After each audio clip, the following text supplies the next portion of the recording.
সমুদ্র যেমন বিশাল, এর গল্পগুলো তেমনই বিশাল। আর সেই সকল গল্পের মধ্যে আছে একসময় পৃথিবীর আকর্ষণীয় কেন্দ্রবিন্দু হয়ে থাকা বিভিন্ন জাহাজের রহস্যময় করুণ পরিণতি, যেগুলি তাদের মালিককে করে দিয়েছিল বিলিয়ন বিলিয়ন ডলারের মালিক, অথচ পরবর্তীতে এইসব জাহাজই তাদেরকে করে দিয়েছে একদম নিঃস্ব।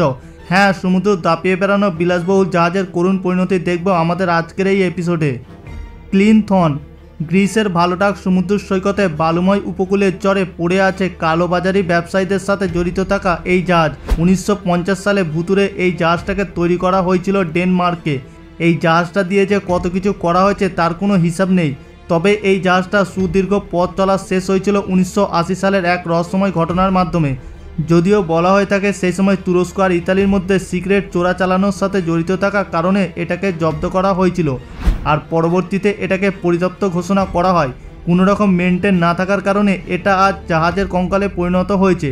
অবশ্যই জাহাজটাকে এই উপকূলে এনে ফেলে দেওয়া হয়েছিল সমুদ্র নোনা জলের কাছে, আর সমুদ্রের নোনা জল আজ এই জাহাজটার এমন অবস্থা করেছে।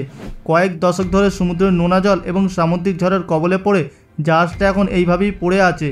ভূমধ্য সাগরে পড়ে থাকা জাহাজটা ধীরে ধীরে ভেঙে পড়েছে, যেন জাহাজটা শুধুমাত্র কাঠামোই এখন টিকে আছে। যদিও এই জাহাজ নিয়ে বিভিন্ন রহস্যময় গল্প শোনা যায়, আজ না হয় সেসব দিকে না যায়। শুধু আজকে এতটুকুই দেখব জাহাজটার করুণ পরিণতি এটাকে এক মরিচার স্তম্ভে পরিণত করেছে।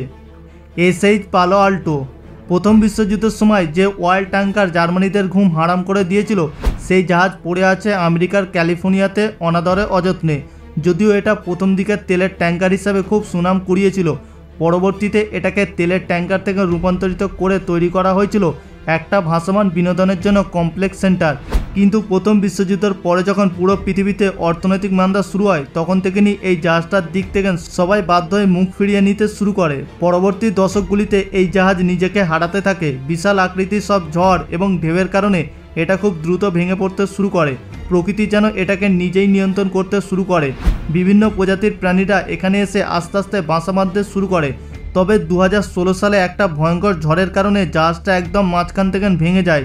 যুদ্ধক্ষেত্রে সাহায্যকারী একটা জাহাজ থেকে শুরু করে বিনোদন কেন্দ্র হয়ে ওঠা প্রায় 100 বছর আগে জাহাজটা আজ ট্যুরিস্টদের জন্য হুমকি স্বরূপ, অথচ এখানেই একসময় মানুষ বিনোদনের জন্য ছুটে আসত। এসএস মাহিনো, একসময় যে জাহাজটা দ্বিতীয় বিশ্বযুদ্ধের সময় হাজার হাজার আহত সৈনিকদের নিয়ে সমুদ্রের বুকে ঘুরে বেড়াতো, সেটাই কিনা আজ মৃত কঙ্কাল হয়ে পড়ে আছে নিউজিল্যান্ডের সমুদ্রের উপকূলে। আজ থেকে প্রায় 100 বছরেরও বেশি আগে, অর্থাৎ 1905 সালে জাহাজটাকে নির্মাণ করা হয়েছিল স্কটল্যান্ডে। এটা পৃথিবীর প্রথম টারবাইন চালিত জাহাজ ছিল। যদিও প্রথম দিকে এটাকে বিলাসবহুল জাহাজের মতন করে ব্যবহার করা হচ্ছিল, কিন্তু জাহাজটা সেই বিলাসবহুল সৌন্দর্য ধরে রেখে নিজেকে উজাড় করে দিতে হয়েছিল দ্বিতীয় বিশ্বযুদ্ধের আহত সৈনিকদের জন্য, আর তাই এটাকে সেই সময় নাম দেওয়া হয়েছিল হসপিটাল শিপ। পরবর্তীতে এই জাহাজটা সময়ের সাথে টিকতে না পারার কারণে পরিত্যক্ত করা হয়। শুরুতেই এটা ছিল ভালো একটা ট্যুরিস্ট স্পট ছিল, কিন্তু সমুদ্রের নোনা জল এবং সামুদ্রিক ঝড় এই জাহাজটাকে ছাড় দেয়নি। এখন যেন জাহাজটা অপেক্ষা করছে মরিচায় রূপান্তরিত হয়ে নিজেকে সম্পূর্ণরূপে উজাড় করে দিয়ে নিশ্চিহ্ন হওয়ার জন্য। এমএস ওয়ার্ল্ড ডিসকভার, এটা ছিল একটা বিলাসবহুল জাহাজ।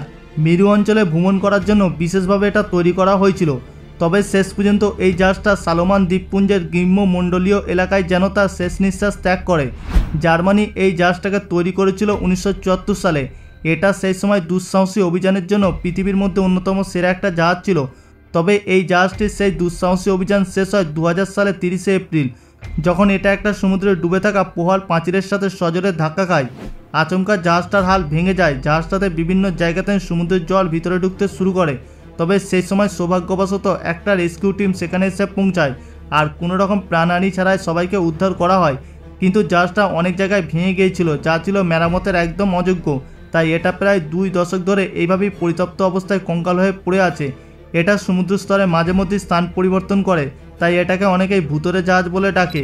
যে জাহাজটাকে একসময় তৈরি করা হয়েছিল বিশ্ব ভ্রমণের জন্য, সেটা এখন পড়ে আছে ভূতুরে জাহাজ হয়ে অনাদরে অবহেলায় কঙ্কালে রূপান্তরিত হয়ে। এসএস এয়ারফিল্ড, এবার আপনি দেখতে পাচ্ছেন সবুজ ঘেরা একটা যুদ্ধ জাহাজ, যেটা কিনা প্রায় 100 বছর পুরনো। যুক্তরাষ্ট্রের এটাকে তৈরি করা হয়েছিল 1911 সালে।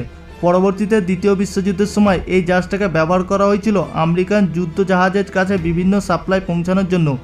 দ্বিতীয় বিশ্বযুদ্ধের এই জাহাজটা বেশ কিছু বছর সমুদ্র দাপিয়ে বেরিয়েছিল, কিন্তু জাহাজটা যখন আর সময়ের সাথে সাথে খাপ খাইয়ে নিতে পারছিল না, তখন এটাকে ভেঙে ফেলার জন্য পাঠানো হয় অস্ট্রেলিয়ার একটা শিপইয়ার্ড। কিন্তু কোনোভাবে সেই শিপইয়ার্ড বন্ধ হয়ে যায় আর তাই পরবর্তীতে এস এয়ারফিল্ড সহ আরও বেশ কিছু জাহাজ পরিত্যক্ত হয়ে সেখানেই ভেসে বেড়াতে শুরু করে। তবে জাহাজটাতে এখন যুদ্ধ সরঞ্জাম পরিবর্তে জায়গা করে নিয়েছে অসংখ্য গাছ, যেটাকে এখন ভাসমান বন বলা যায়। বলা চলে জাহাজটার এখন পুনর্জন্ম হয়েছে, কারণ এটা এখন একটা ম্যানগ্রোভ জঙ্গলের আবাসস্থল। মার্সেম ফিম বিলাসবহুল এই জাহাজটার বাংলা নামের অর্থ অসীম সমুদ্র। তবে 2001 সালে নির্মিত বার্জেলিয়াম এই অসীম জাহাজ অ্যান্টার্কটিকায় শেষ হয়ে গিয়েছে। যদিও এটা তৈরি করা হয়েছিল অবসর কাটানোর জন্য এবং সেই সাথে বৈজ্ঞানিক আর শিক্ষামূলক বিভিন্ন গবেষণা কাজের জন্য। 2012 সালে এই জাহাজটির সাথে ঘটে যায় এক মর্মান্তিক ঘটনা। একদল শিক্ষার্থী এবং বৈজ্ঞানিক টিমকে নিয়ে জাহাজটি অ্যান্টার্কটিকার উদ্দেশ্যে যাত্রা করছিল, কিন্তু হঠাৎ করে আবহাওয়া বদলে যায়।